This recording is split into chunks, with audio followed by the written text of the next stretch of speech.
ነብዩ መሐመድን ነብይነታቸውን ሳልቀበል እምሰልምበት መንገድ አለው ብዬ ጠይቅ ነበር። የምር እኔ እስልምናን ሃይማኖት ለመቀበል በጣም ጊዜ ፈጀብኝ። ነብዩ መሐመድን ለመቀበል ነው ትግል ነበረ፣ ብዙ ነገር አለና እስቲ እኔ የረዳኝም ፖይንት ከቫላር ጋር እናያለን። ቫላር እንዴት ነህ? ማይክ አንሳና ከኔ ጋር አጭር ላይ ከሁለት ደቂቃ ማን ኮንቨርሴሽን እናደርጋለን። እሺ ደስ ይለኛል። እሺ አሁን አንተ አምላክን ትገዛለህ ትታዘዛለህ አይደለ? ቫላር አሁን አምላክ የሆነ ነብይን እኔ ልክ ያለው ብሎ ሲያዝክ ወይ ሲነግርክ ምን ብለክ ነው የምትቀበለው? ያንን አንደኛ በብሉይ ኪዳን ነብይ ነው ያልከው ወይስ መልእክተኛ? መልእክተኛ። አሁን አንተ የምታመልከው የምትገዛው አምላክ ከመጽሐፍ ቅዱስና ከእንትን ውጣ፣ ከቁርአንም ከሃይማኖት ነገር ውጣና አንተ የምታመልከው አምላክ የሆነ መልእክተኛ ላከና ቫላር ይህም መልእክተኛ ለአንተ ልኬልሃለሁ ብሎ ሲልክልክ አንተ ምንድን ነው የምትቀበለው? ማለት በዚህ ትእዛዝ ውስጥ እንዴት ነው አምላክን የምትገዛው? ለኔ ነው ያለኝ፣ ዳይሬክትሊ ለኔ ነው አምላክ ለኔ መልእክተኛ ልኬልሃለሁ ነው ያለኝ። በመልእክተኛውም በኩል ቢሆን ነው። አይ መጀመሪያ እንዳልከው መልእክተኛ ልኬልሃለሁ ያለኝ ለኔ ነው አይደለ? አይደለም፣ በመልእክተኛው በኩል ነው ለአንተ ያለክ። ኦኬ፣ መልእክተኛው በመልእክተኛው በኩል አምላክ ለኔ መልእክተኛ ልኬልሃለሁ። መልእክተኛው መጣና ያንተ አምላክ የምታመልከው ያንተም አምላክ የኔም አምላክ ላንተ ልኮኛል ካለክ አንተ ያንን ነገር ካረጋገጥክ አምላክን በዚህ ትእዛዝ ውስጥ እንዴት ብለህ ነው የምትገዛው? እንደተላከ መጀመሪያ ማረጋገጥ አለብኝ አይደለ? ቴንክ ዩ። አዎ፣ ከዛ ካረጋገጥኩ በኋላ የምቀበለው ነብዩን ሳይሆን መልእክቱን እቀበላለሁ። መልእክቱን ነው የምቀበለው። የላኩልህ መልእክት አለ ነው ያለኝ። አምላክ እኮ ምን አለክ? ይሄንን መልእክተኛ ለአንተ ልኬልሃለሁ አለክ። አሜን። አዎ፣ ይሄንን መልእክተኛ እኮ ነው ጃዬ፣ እኔ እኮ እያወራኝ እኮ ነው። ለአንተ መልእክተኛ ልኬልሃለሁ ካለኝ ከኔ ጋር እኮ ነው እያወራ ያለው። ሌላ መልእክተኛ ያስፈልጋል? ኖ ምን መሰለህ፣ አንድ መልእክተኛ መጣና ቫላር ያንተም የኔም አምላክ ወደ አንተ ልኮኝ ነው የመጣሁት አለክ። ሲልክ ምን አልከኝ አንተ? ያ መልእክተኛ እውነት እኔ ከማመልከው አምላክ እንደተላከ ለማረጋገጥ እሞክራለሁ አልክ አይደለ? ከዛ አምላክ እንደተላከ ይሄ መልእክተኛ እርግጠኛ ከሆንክ እውነት አምላክ ብሎሃል ማለት ነው። ይሄን መልእክት ለአንተ እኮ ማረጋገጥበት ጃዬ፣ ማረጋገጥበት እኮ ካረጋገጥክ በኋላ እውነተኛ ሜዠርመንት ነው እንጂ አውላለሁኝ። አዎ ትክክል። ከዛ በኋላ በዚህ ነገር ውስጥ አንተ ይሄንን መልእክተኛ የማትቀበለው ከሆነ አምላክን አልታዘዝኩም ማለት አንችልም።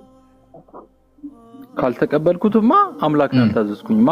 እውነት ነው። ስለዚህ ይሄ መልእክተኛ ደግሞ አምላክ ልኮልህ ከተቀበልከው ደግሞ አምላክህን ታዘሃል ማለት ነው። አዎ ቴንክ ዩ። ስለዚህ ምን መሰለክማ፣ እኔ አሁን በነብዩ መሐመድ ነብይነት አምናለሁ ምናምን ስትል እኔ ምንም አልመሰለኝም፣ ምክንያቱም ከዚህም በፊት ብለኝ ስለሆነ ማለት ነው። ግን እኔ አሁን ፐርሰናሊ ጥንቃቄ ለአንተ ነገር ማለት ነው፣ አንድ መልእክተኛ ከአምላክ ነው የተላከው ብለህ ስትቀበል ያ አምላክ በዛ መልእክተኛ በኩል ስለነገረክ እንጂ ኦልሬዲ የአምላክን ቃል ነው አንድ አምላክን ተገዙ ነው የሚለው በሚል ስታንዳርድ ግን መቀበል የለብም። እዚህ ላይ ጥንቃቄ ማድረግ አለብህ። ኦኬ፣ ተረዳኸኛ? ሐሳቤን አገኘ። ስለዚህ አሁን ነብዩ መሐመድም ከአምላክ የተላኩ መልእክተኛ ናቸው ብለህ ስትቀበል ወይ ኮንፈርም ስታደርግ አንተ የምታመልከውን አምላክ ሰበኩልኝ ብለህ ስላመንክ ወይ ስላሰብክ ሳይሆን ከአንተ ከምታመልከው አምላክ ለአንተ የተላኩ መልእክተኛ እንደሆኑ እርግጠኛ ስትሆን ብቻ። ኦኬ፣ ፖይንቴን አገኘ እኮ። አንደኛው ነገር እሱ ነው። በዚህ መሰረት ከአነስ ጋር ትቀጥላላችሁ። እንትን ላስተካክልላችሁ ብዬ ነው። ሁለተኛ ነገር ደግሞ የቅድሙ ሐሳብ የሆነ ትንሽ እንደ ቅር እንዳለ ተረድቻለሁ፣ ግን ኡስታዝ ከዛ ነገር አንጻር አይደለም። እሺ መመሰለክማ በእኛ በእስልምና ሃይማኖት የኢሳን ወይ ደግሞ የኢየሱስን ነብይነት መቀበል ግዴታ ነው። ይሄ የእስልምና ስታንዳርድ ነው። እስልምና ሃይማኖት ላይ ነቢያቶችን ግዴታ ነው መቀበል ነው። ምክንያቱም እኛ አምላካችን አላህ ወደ ምድር እነዚህ መልእክተኞችን ለእናንተ ልክ ያለው ሲለን አሜን አውልከካል ብለን እንቀበላለን ማለት ነው። ይሄ አምላካችንን የምንታዘዝበት መንገድ ነው።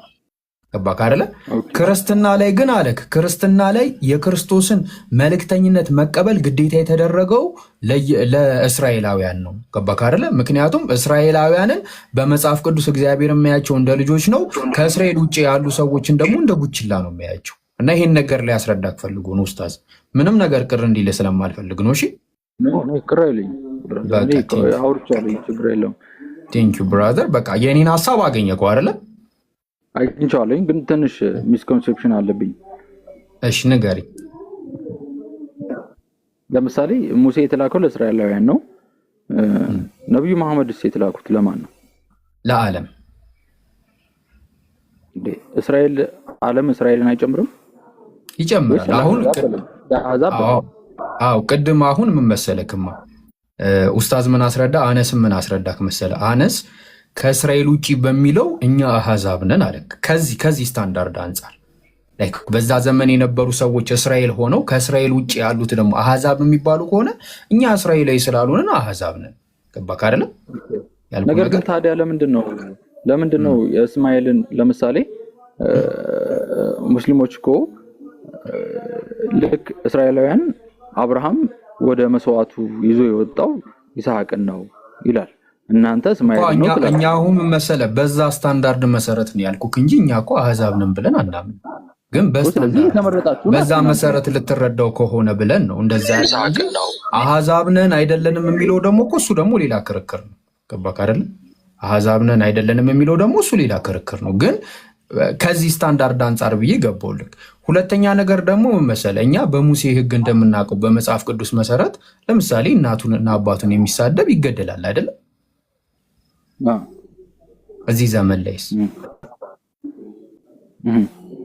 ገባክ አይደለ? ስለዚህ ምንድነው ኡስታዝ ቅድም እንዳለክ ነገር አንደኛ ክፍልም ማትስ ትማራለህ፣ ሁለተኛም ክፍል ማትስ፣ 10ኛ ክፍልም በቃ ዩኒቨርሲቲም ገብተህ ማትስ ልትማር ትችላለህ። ገባ ነክ ነገሮች ግን የምትማረው ማትስ ግን ማትስ አይደለም፣ ይለያያል። ገባክ አይደለ? ስለዚህ ፈጣሪ እንደ ጊዜውን የዋጀ ህግ ለሰው ልጆች ይሰጣል ማለት ነው። ገባ? ህጎች ይቀየራሉ፣ ህጎች ያድጋሉ ምናምን ነገር። ገባክ አይደለ? ከዛ አንጻር የሚለዋወጡ ህጎች አሉ። ስለዚህ ዘመኑን የዋጀ ለዚህ ዘመን የሚሆን ህግ እኛ ተሰጥቶናል ብለን የምናምነው በነቢዩ መሐመድ በኩል የተሰጠን ህግ ነው፣ ወይ ደግሞ ቁርአን ማለት ጊዜውን የዋጀ ጊዜውን የሚመጥን ከጊዜው ጋር የሚሄድ ህግ ነው። እኛ አምላካችን የሰጠን ህግ ነው ብለን ስለምናምን ነው። አገኘኛውን ፖይንቴ። ስለዚህ አሁን አንድ አምላክ አለ ብለህ ያንን አምላክ እገዛዋለሁ ስትል ምንድን ነው አምላክ ለዚህ ዘመን ይህንን ህግ ሰጥቻለሁ ብሎ ሲያዝክ አዎ ሰጥተኛል ብለህ መቀበል መቻል አለብህ። ግን መጀመሪያ ይህ መጽሐፍ ከዓለማቱ ጌታ ከማመልከው አምላክ ስለመሆኑ መጀመሪያ አንተ ክሮስ በምታደርገው መንገድ ክሮስ አድርገህ ያ መጽሐፍ ግን ከዓለማቱ ጌታ እንደሆነ እርግጠኛ ከሆንክ ማለት ነው አይ እኔ የሙሴን እቀበላለሁ ማለት ይህንን አልቀበልም ማለት አምላክን አለመታዘዝ። ስለዚህ ፖይንቴን አገኘኳ። ስለዚህ አሁን ምንድነው ነብዩ መሐመድ እውነትን ከማመልከው አምላክ የተላኩ መልእክተኛ ናቸው፣ ቁርአንስ እኔ ከማመልከው አምላክ የተላከ መጽሐፍ ነው ብለህ በደንብ ሲሪየስሊ ለመመልከት ሞክር። በምፈትሸው መንገድ ላይክ ደስ ባለክ ስታንዳርድ ለመመዘን ሞክርና በዛ መሰረት ይሄ መጽሐፍና ነብዩ መሐመድ መልእክተኛ ሆኖ ካገኘ በቃ የጀለቢያውም ጥያቄ በቶሎ ይመለሳል ማለት ነው። ኢንሻአላህ ትሰልማታለህ እየነገርኩህ አነስ